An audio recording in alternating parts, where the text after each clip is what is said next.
Doctor Suresh कुमारी channel पर आपका स्वागत है। देखिए, आज हम 10th क्लास इतिहास चैप्टर 3 करेंगे, जिस चैप्टर का नाम है भारत और समकालीन विश्व का है। जो चैप्टर है वह है भूमंडलीकृत विश्व का बनना। तो जिसे हम इसमें ये देखेंगे कि भारत और अमेरिका पर आर्थिक महामंदी का क्या प्रभाव पड़ा। जैसे कि ये चैप्टर को जब शुरू किया था फर्स्ट पार्ट में, तो मैंने आपको समझाया था कि अमेरिका के अंदर 1929 से लेकर 1932 के बीच 33 तक बहुत आर्थिक मंदी रही थी। उस आर्थिक मंदी का भारत पर क्या प्रभाव पड़ा और अमेरिका पर क्या प्रभाव पड़ा, इसका हम क्या करेंगे, अध्ययन करेंगे कि वो आर्थिक मंदी पूरे विश्व के लिए एक चैलेंज था, खतरा था, क्योंकि उस समय भी एक देश दूसरे देश के व्यापार के रूप में क्या था, कनेक्ट था, जुड़ा हुआ था। तो देखिए, सबसे पहले हम देखते हैं कि भारत पर क्या प्रभाव पड़ा। देखिए, 1929 से लेकर 1933 में जो आर्थिक मंदी पड़ी अमेरिका के अंदर, उसका भारत पर क्या प्रभाव पड़ा।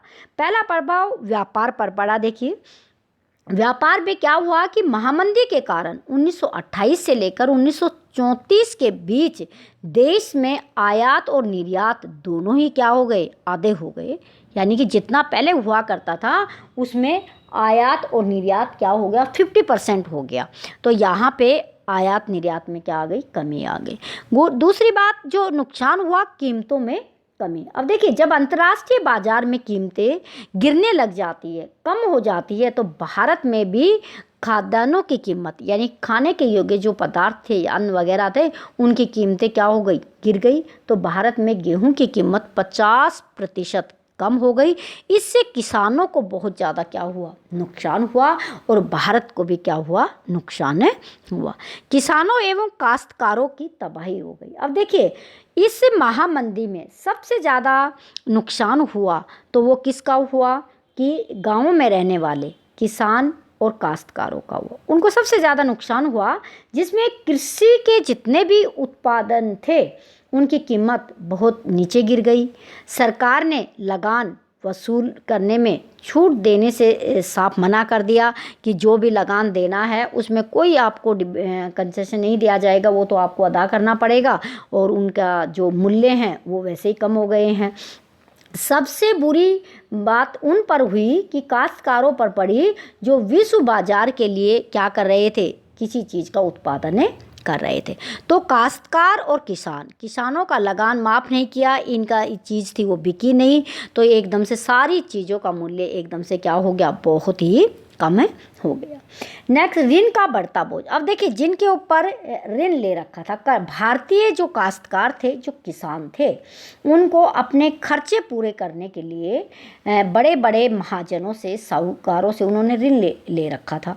अब उनकी ज़मीन और गहने जेवर उन्हें महाजनों ने क्या कर लिया, अपने पास रख लिया, गिरवी रख रखा था, वो उनको वापस नहीं करे हैं, और वैसा आर्थिक मंदी होगी, कोई चीज़ उनकी बिके नहीं। तो इनके सामने सबसे ज़्यादा प्रॉब्लम हो गई। यानी कि उस समय उनकी ज़मीन, घर गिरवे, सारी चीज़ें महाजनों के पास गिरवी में चली गई। ये जो मंदी पड़ी थी, इसका क्या रहा कि देखिए, सबसे ज़्यादा कष्ट देने वाली थी ये ग्रामीण क्षेत्र में थी। ये मंदी शहरी भारतवासियों के लिए इतने दुखदायक, कष्टकारी नहीं थी। कीमतें गिरने के बावजूद शहर में रहने वाले लोगों को, तो नौकरी पेशा वाले थे, उनको एक निश्चित आय मिलती चली गई। शहर में रहने वाले जमींदार, जिन्हें अपनी ज़मीन पर बंधाया कुछ पैसा मिलता था, वो खेती को एक पूरे साल में पैसे भाड़े में दिया करते थे। मध्य वर्गीय लोग थे, उनको, कर्मचारियों को वेतन मिलता था। लेकिन जो किसान गांवों में थे और जो काश्तकार जो गांवों में रहते थे, उन पर इसका बहुत ज़्यादा प्रभाव पड़ा।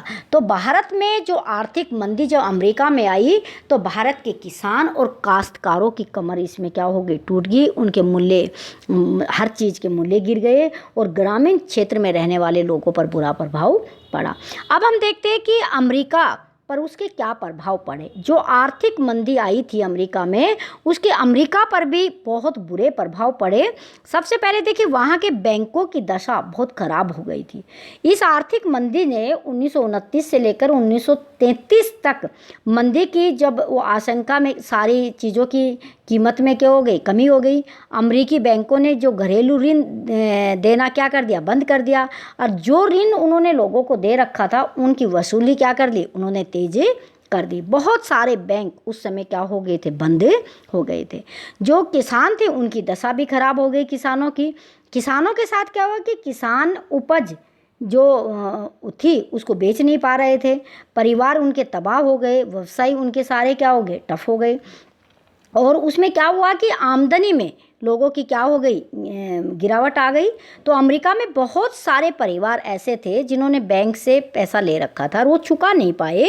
तो अमेरिका के बैंकों ने क्या किया, उनकी ज़मीन को, उनके मकान को, उनके जो भी उनके पास कीमती चीज़ें थी, कार या जो भी चीज़ें थी, उन सबको कुर्क कर लिया, उनको अपने कब्जे में ले लिया और बैंक की भरपाई करने के लिए। और लोगों के सामने क्या होगी, बहुत बड़ी समस्या आ गई। बैंकिंग व्यवस्था पूर्ण रूप से क्या हो गई, अमेरिका में असफल हो गई, क्योंकि उस समय 20 के दशक में जो उपभोक्तावादी संपन्नता थी वो सारे लोग क्या हो गए, दिवालिये हो गए, वो धूल में उड़ गए। रातों रात उनकी चमक क्या हो गई, गायब हो गई। और जहाँ भी देखो सब तरफ बेरोजगारी का क्या हो गया, बोलबाला हो गया।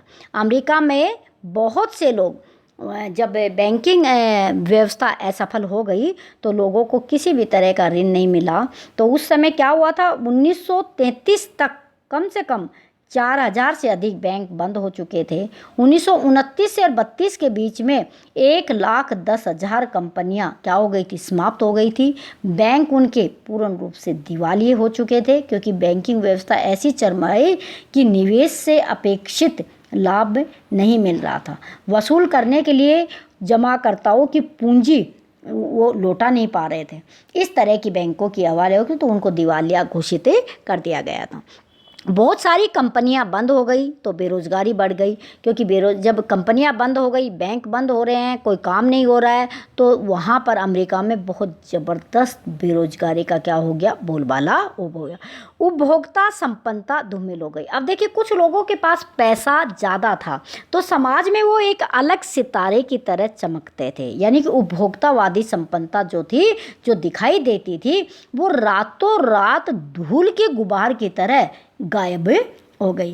कहने का मतलब कि पूर्ण रूप से जो आर्थिक ढांचा था, चाहे वो बैंकिंग ढांचा था, चाहे वो कंपनियों का ढांचा था, चाहे किसी भी तरह का व्यापार का ढांचा था, वो अमेरिका में पूर्ण रूप से 1929 से लेकर 1933 के बीच में ख़त्म हो गया।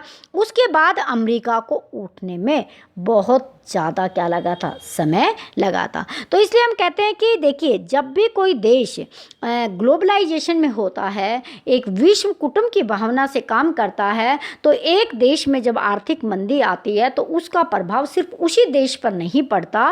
वो जो विश्व उसके साथ एक्टिविटीज़ करते हैं, व्यापार करते हैं, निर्यात करते हैं, वो सारी चीज़ें उसमें क्या होती है, प्रभावित होती है। तो ये था भारत और अमेरिका पर आर्थिक जो विश्व मंदी थी उसके क्या प्रभाव थे। इस टॉपिक पे इतना ही। आप वीडियो को लाइक कीजिए, शेयर कीजिए, चैनल पर नए हैं तो सब्सक्राइब कीजिए। Thanks for watching.